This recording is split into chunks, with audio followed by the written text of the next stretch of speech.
Now, with the release of the Treasury's white paper on regulation expected in the next half hour or so, how can companies prepare for an overhaul of regulatory rules? Complinet is a leading provider of compliance news to firms. The company's CEO, Chris Pilling, is here to tell us what companies will have to do. Chris, thanks very much indeed for joining us. Well, undoubtedly, we don't quite know how the regulation is going to come out, but we're going to get a whole lot new stuff of it. And how is that going to impact firms? Well, that's right. I mean, I think no one really knows what's going to come out in the white paper this afternoon, and there'll be a lot of proposals. I don't think there'll be anything particularly concrete. I mean, our audience is the compliance and risk people within the banks and within the financial institutions, and ultimately for them, they want to see what is actually going to happen, as opposed to the proposals. We've had a lot of chat so far, a lot of interesting sort of ideas floated right the way from the G20 and talking about the bonus culture and so on.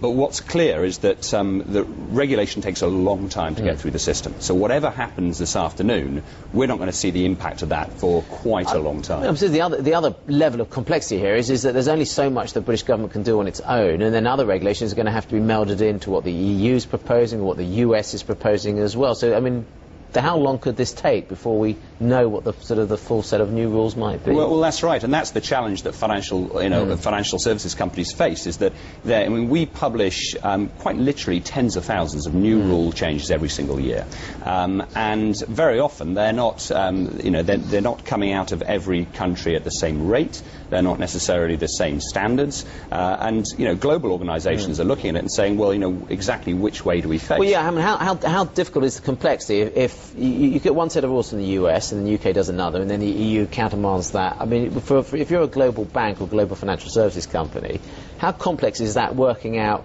under which jurisdiction do I have to comply with where, and who, that sounds pretty difficult. It is very tough, and some will say we'll take a very, very regional approach, but generally the bigger organisations are going to have to take the highest standard, and right now there's no real indication about where the highest standard is going to come, and is that so you can't just, because I mean the logical way would say, well, if the business in the UK goes under that, the business in the US goes under that, but that may not be possible. That's right. When you're doing cross-border trade, then you have to take the highest standard. So you're dealing with a situation where people don't necessarily know what the regulation says at any one time, and they want an early warning system of what's coming down the track.